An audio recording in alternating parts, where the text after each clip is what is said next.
আসসালামু আলাইকুম। আজকে আমাদের এখানে প্রচুর বৃষ্টি হচ্ছে, তো ভাবলাম একটু খিচুড়ি রান্না করি। আমি সাধারণত অনেক রকম ডাল ও বিভিন্ন রকম সবজি দিয়েই খিচুড়ি রান্না করি, কিন্তু আমার মেয়েরা ওদের ইচ্ছে ডিম ডালের খিচুড়ি রান্না খাবে। আমি সাধারণত ডিম ডালের খিচুড়িটা গোবিন্দভোগ চাল ও মুগ ডাল দিয়েই করে থাকি, কিন্তু আমার মুগ ডাল শেষ হয়ে গেছে। বৃষ্টি হচ্ছে প্রচুর, বাজার যাওয়া সম্ভব হলো না, তাই আমি এই রেসিপিটা আজকে মসুর ডাল দিয়েই করলাম। আপনারা চেষ্টা করবেন মুগ ডাল দিয়েই করতে। রেসিপিটি প্রথম থেকে শেষ পর্যন্ত দেখার জন্যে অনুরোধ রইল। আশা করি রেসিপিটি আপনাদের খুব ভালো লাগবে। তাহলে চলুন রেসিপিটি এবার শুরু করা যাক। প্রথমে একটি পাত্রে আমি তেল গরম করতে দিয়ে দিয়েছি। আগে থেকে ডিম সেদ্ধ করে রেখেছিলাম, ভেজে নেব।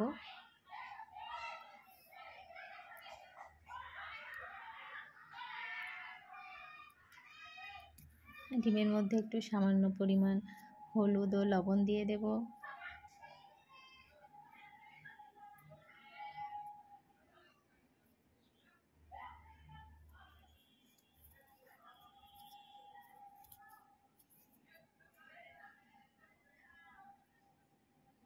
ডিমগুলো আমার ভাজা হয়ে গেছে, ডিমগুলো আমি তুলে রাখবো।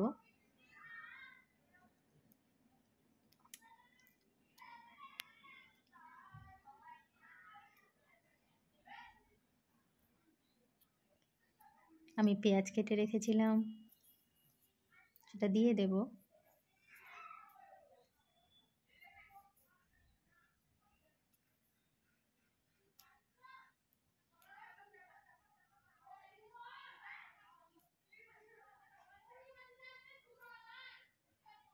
পেঁয়াজটা হালকা একটু ভেজে নিয়ে এর মধ্যে গোটা গরম মশলা দিয়ে দেব।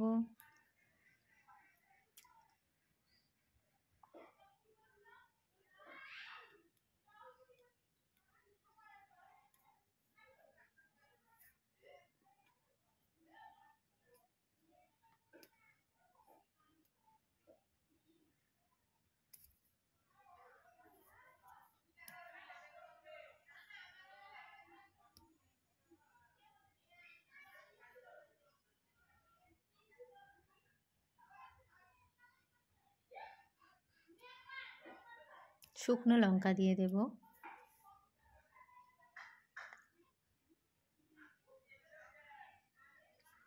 গোটা জিরে দিয়ে দেব।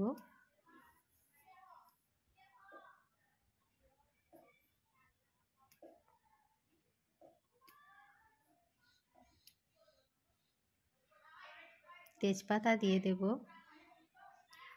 সবগুলো খুব ভালোভাবে নেড়ে নিয়ে এবার এর মধ্যে আমি আদা রসুনের পেস্ট দিয়ে দেব।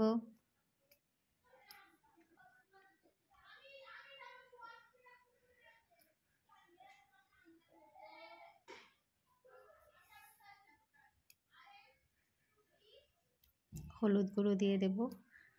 আপনারা এর সঙ্গে লঙ্কা গুঁড়োটাও দিয়ে দেবেন। আমার মেয়েরা খায় না, তো আমি লঙ্কা গুঁড়ো ব্যবহার করিনি। পরিমাণ মতো লবণ, জিরে ধনে গুঁড়ো দিয়ে দিলাম।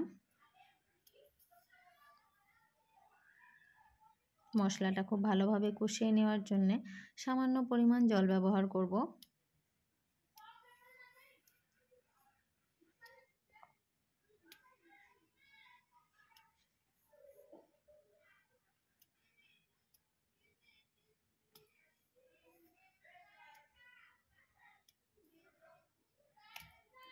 সামান্য চিনি দিয়ে দেব।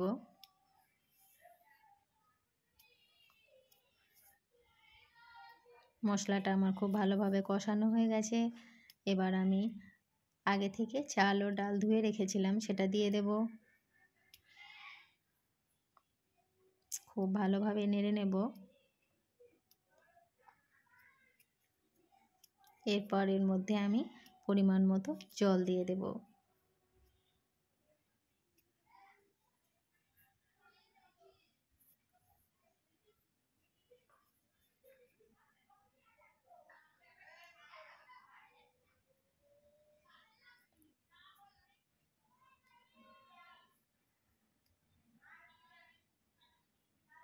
তারপর মিডিয়াম ফ্লেমে 10 মিনিটের জন্যে ঢাকা দিয়ে দেব।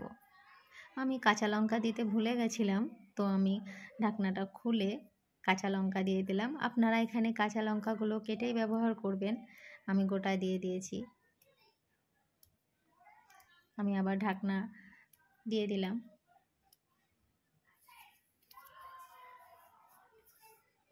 ফিরে এলাম মোটামুটি 12 মিনিট পর।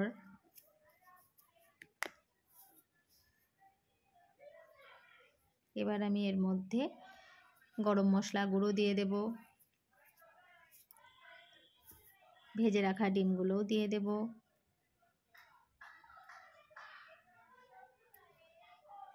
ঘি দিয়ে দেব,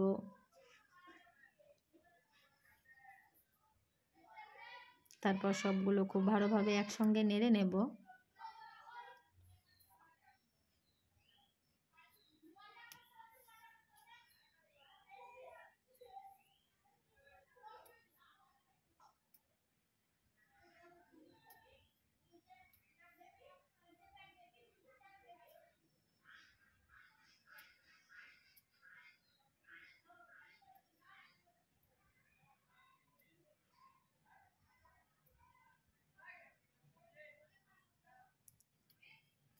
তারপর আবার আমি 10 মিনিটের জন্যে ঢাকা দিয়ে দেব।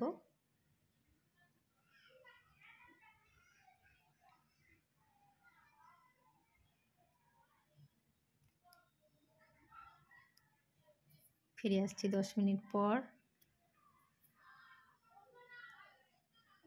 দেখুন 10 মিনিট পর আমার রান্না রেডি। কত সুন্দর খিচুড়ি রান্না হয়ে গেছে, খুব কম সময়ে আর খুবই কম উপকরণে। আপনারা নিশ্চয়ই একবার বাড়িতে ট্রাই করবেন। আশা করছি আপনাদেরও খুব ভালো লাগবে খেতে। রেসিপিটি প্রথম থেকে শেষ পর্যন্ত দেখার জন্য অনেক অনেক ধন্যবাদ। রেসিপিটি ভালো লাগলে একটা কমেন্ট ও শেয়ার করে দেবেন প্লিজ। আবার দেখা হবে অন্য কোনো রেসিপি নিয়ে। আজকের মতো এখানেই।